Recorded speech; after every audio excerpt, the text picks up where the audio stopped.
Hello, it's CisVolk. Time to enjoy card making with me. Did you think you had already seen all the ways to use these text stencils?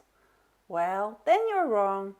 In this video I show you another really fun way, and of course I also share with you handy tips for making fun cards with the stamps from Carla Creaties. In my last video I used this CraftEmotions snow paste to make an edge-to-edge shaker card. Now I will use it in a different way. And with that I hope to give you new inspiration for your own card making. Because did you know you can mix a lot of pastes with ink to create your own color?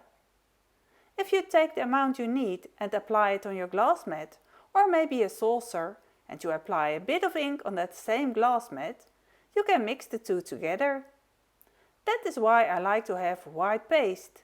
You can mix it with any color of ink, from a tube, bottle or even a marker. Just scribble the marker on your plate and mix it with the snow paste. Or add a few drops of your ink refiller to the paste.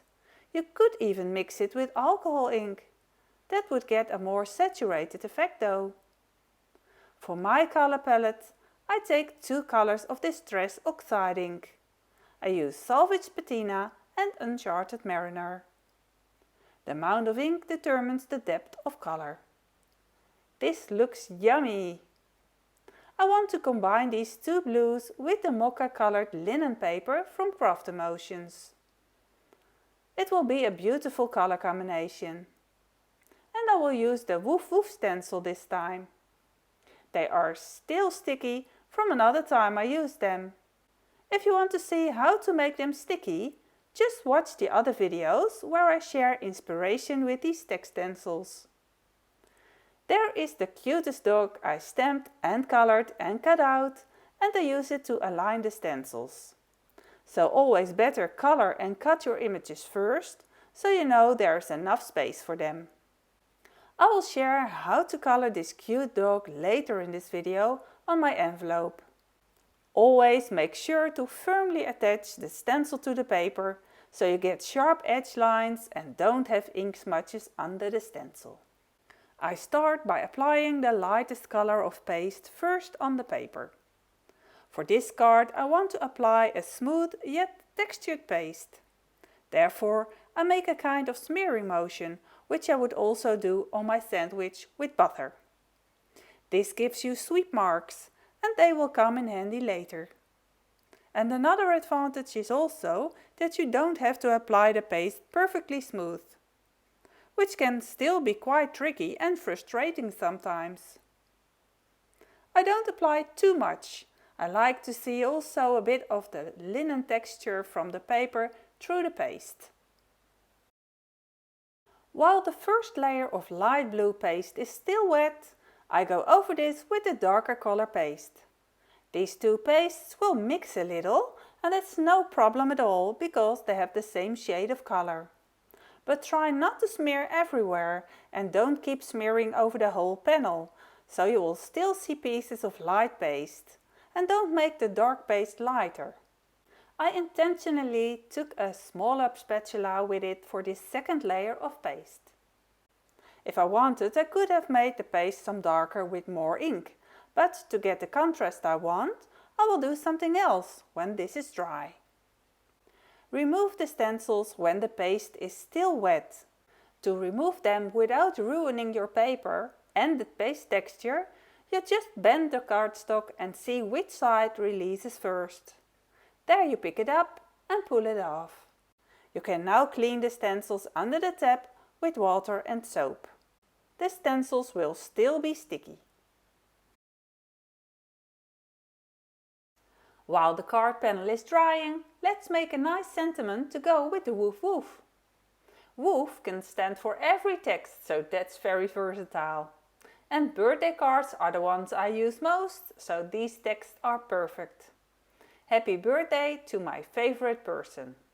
I have a self-laminated storage pocket in which I keep all different sizes of paper strips. Actually, I have several, one for each kind of paper.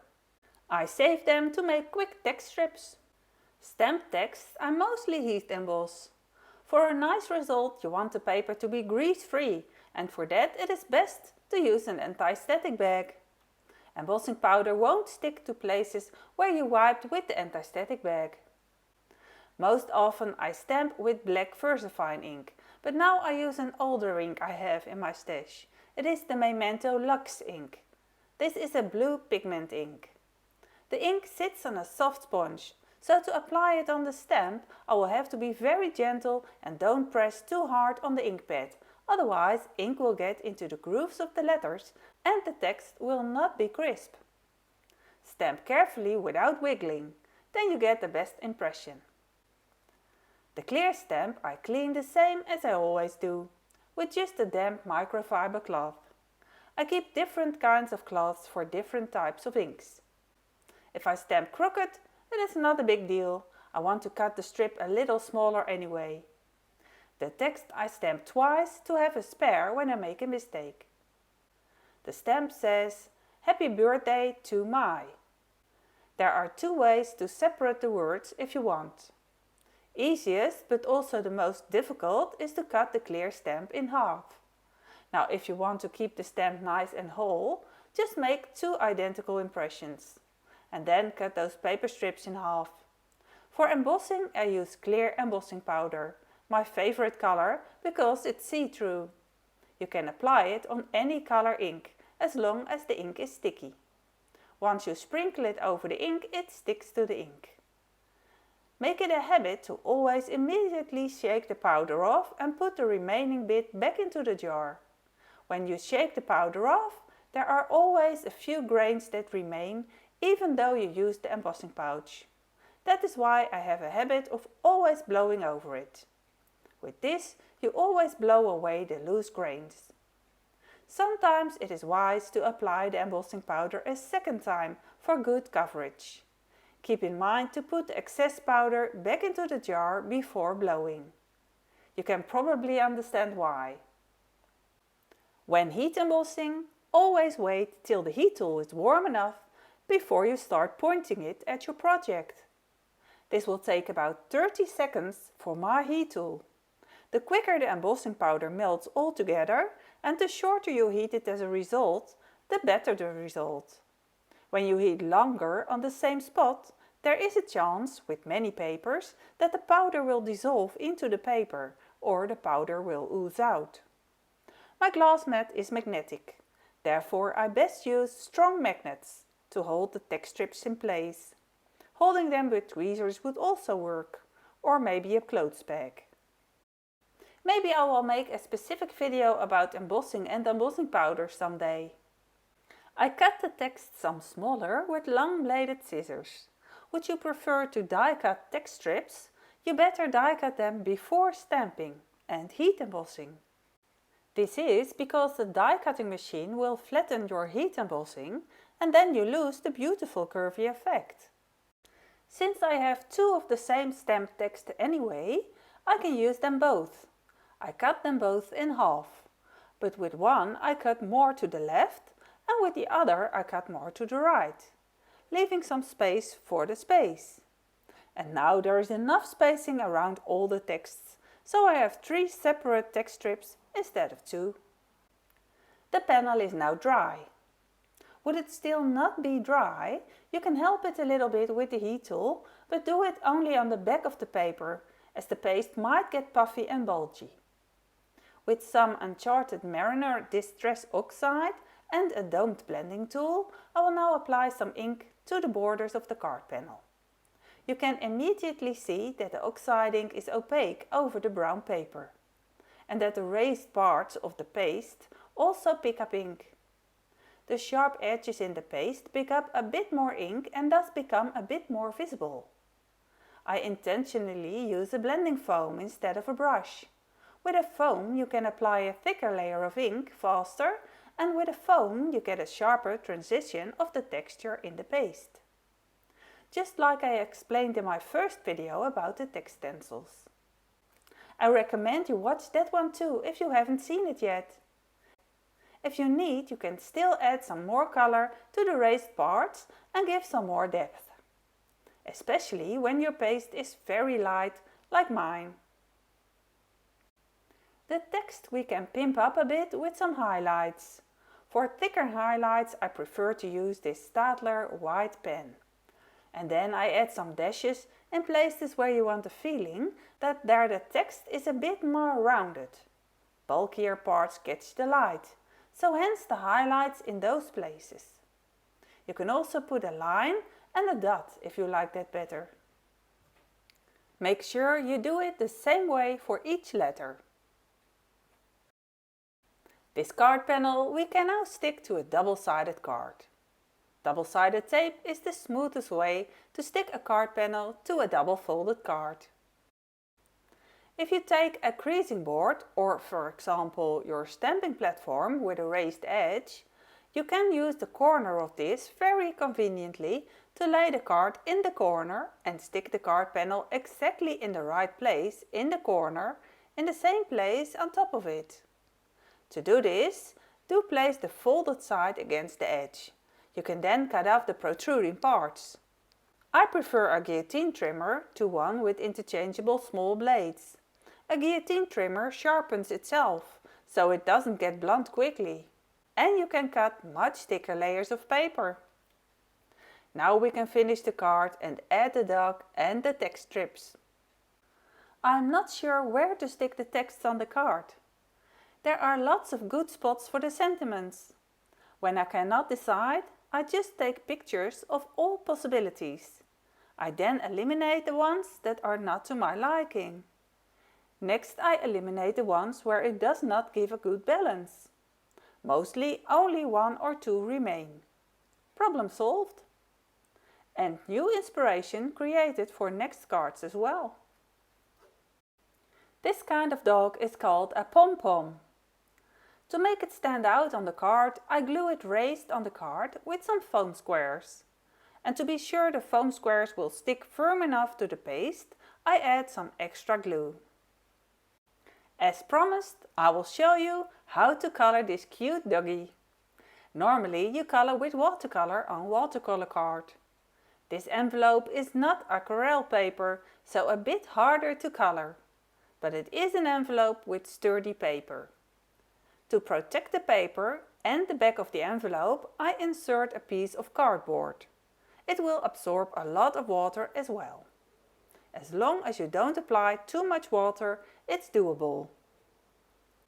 The image I stamp and heat emboss. And I said that more often.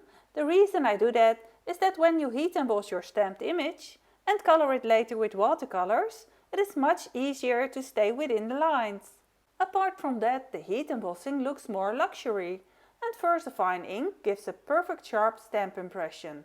And because of heat embossing it, I don't have to wait until the ink has dried. Also, I stamp an extra dog on masking tape to make a mask. I cut this mask out and save that for when I ink blend the background. To color the dog, I first search for a reference picture. Mostly I search on Google or Pinterest for dogs that look like this one. I found one and pick colors that match the colors of the dog in the picture. And because I don't have all colors in Distress ink, I just mix and match them with Distress Oxide inks. Candied apple I use for noses and cheeks. Weathered wood is for making shades. And for the base colors of the dog, I use Distress Oxide and the colors Black Soot, Vintage Photo and Tea Dye. All these colors I smeared on the right side of my glass mat. Lately I started coloring with the Derwent waterbrush. Here I have size 2. I like it a lot. I find it colors very nicely. It has a very nice fine brush tip. I always take a cup of water next to my work to be able to rinse the brush. And I use a piece of kitchen paper to wipe and dry the brush. Also, there is water in the brush. Some people use the brush without water in it, but I don't get good results without water in the brush. Let's start with the lightest color. Wipe the brush dry first, and then pick up a bit of ink. I start in a place where I want shadow anyway, so it is not a problem if there is too much ink immediately. And then I spread this out. Now I see the ink is very light and there is too much water on the paper. I need to dry the brush some more. Probably there is coming too much water out of the brush at the moment. I do not squeeze in the brush at all. I just dip it dry, swipe one time in the ink and spread that on the paper. Would this be watercolor card paper? Coloring would be much easier because on aquarelle paper you can easily add lots of layers and work the ink with the brush more heavily than on this thin envelope paper. I just colored most of the beige color and stepped into the next color, which is vintage photo. I tried to color that one on the same places as in my example where I see brown at the top of the head. I will also add ground espresso brown. I see I missed that one. Still using vintage photo, I color the tail, as well as for the paws and the top of the head. When I'm not too sure about the color, I again take the lightest color. I can always come in with a darker shade on top when dry. When no more ink comes off the brush, I dip in the ink again for new brush strokes. You can see that I apply the ink on the paper all at once and don't go back over a piece where I was just now. I can still come back later with a new layer of ink, but only when it's dry. On aquarelle paper that is not necessary. Now for the belly I take tea dye again and apply a second layer of the same color. I apply it in strokes. These strokes will look like hair. I make more strokes on the transition from ink to dry paper, so that this transition looks more smoother. When this is dry, there will be another layer on top.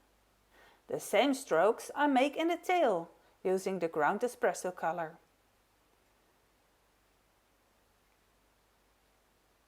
Leaving the middle open makes it look more spherical. Inside the ears I need shading and again I make hair strokes. Try to have the brush as dry as possible and pick up only one stroke of ink from the plate. Would you go swirling and twisting in the ink, you would get a puddle of ink mixed with water from the waterbrush, and then the ink would be too diluted and too wet to apply. I still use the same brush. With this Derwent brush I can make thinner stripes and thicker stripes, depending on the angle and pressure I put on it. There is more pigment in the first strokes you make, and when the ink runs out, there is less ink in the brush, giving you lighter ink strokes. Use that to your advantage. Also, with a darker brown, make an extra shade at the bottom of the belly and the bottom of the paws. When you switch from a darker color to a lighter one or to a totally different color, then rinse your brush in the water and dry it again.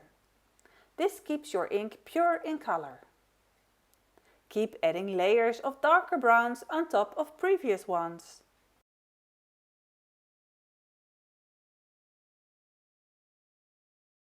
You can vary in texture by just adding stripes for the fur.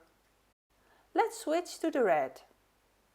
With can-dyed apple you can make the cutest cheeks to any animal. Just apply a thin layer of ink on top of the previous color. You could also have started with these cheeks to keep them pure in color. The distress inks mix quite well with the distress oxide inks. You can keep adding layers on top and keep adding textures by the ways you add your brush strokes. I heat emboss this image, so that means we not only have a nice image, the image is also raised, and that makes it much easier to stay within the lines. It is also less likely that the ink will bleed outside the lines. If you make a mistake, by applying too much ink or too much water, you can still correct it by dabbing it with a tissue. Much of the water will be absorbed by the tissue. If you wait until the paper is dry again, you can continue coloring. With watercolor paper, you can correct mistakes you made by wetting the ink a little and dabbing the area with a dry tissue.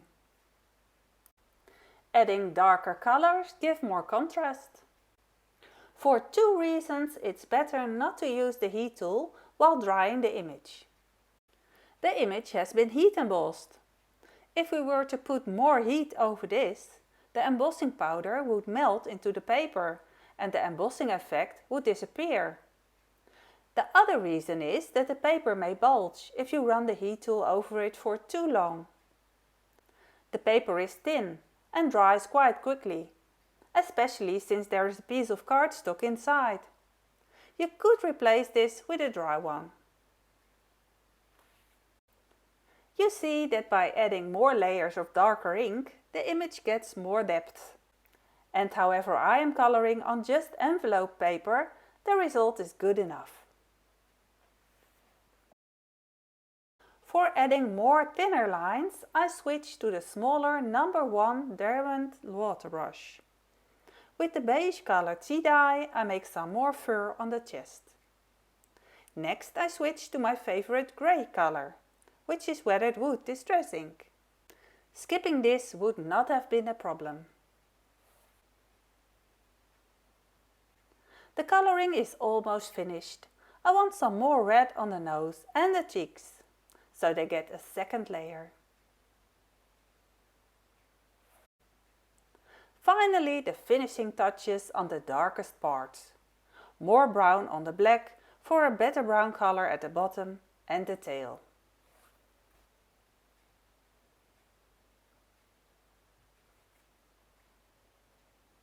Now it's time to add highlights. You can add highlights with white gel pens or with a white acrylic marker. To make very thin lines, I now use the Posca PC1MR. I suggest you make tiny dots as highlights in the pupils of your critter stamps, even if there's already a white dot in the pupil. You will be surprised what happens if you make this white with a highlight anyway. The eyes will sparkle after doing that. You can see the difference if you compare the before picture. I always add 3 or 5 dots in the cheeks. It adds cuteness. But that is totally optional. If you like a more natural look, I only recommend to add the lights in the pupils. I also prefer to add some highlights to the tail, ears and also more stripes on the chest to distress the grey lines. To quickly create a background for the dog and a floor to stay on, I want to color a strip of blue ink behind the dog I just colored in. To protect the dog, I now stick the mask I made earlier over the dog. Using a domed blending tool and some blue Uncharted Mariner Oxide ink, I can now quickly blend over that dog. This can also be done perfectly with a blending brush. I have a blending brush for white distress ink. This is the perfect color to make smooth transitions on the white paper. Now we can finally remove that protective cardstock that protected the envelope and also remove the mask that protected the colored dog. And look, wow! This is so pretty! The mask we can keep and use it next time.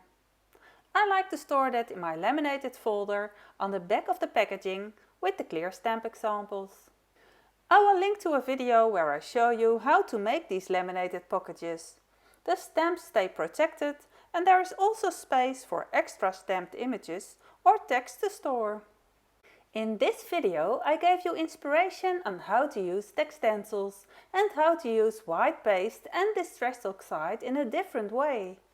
Also I showed you how to heat emboss and to color that cute dog from the dog's clear stamps from Carla Creaties. And last but not least I showed you why it is so nice to add white highlights. I hope you liked this video and will show your appreciation in a message below this video. You can follow me on Facebook, Pinterest and Instagram.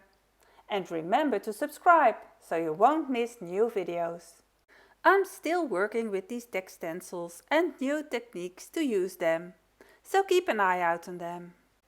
Product links can be found in the description below the video. Have a nice day and I will see you next time. Bye bye!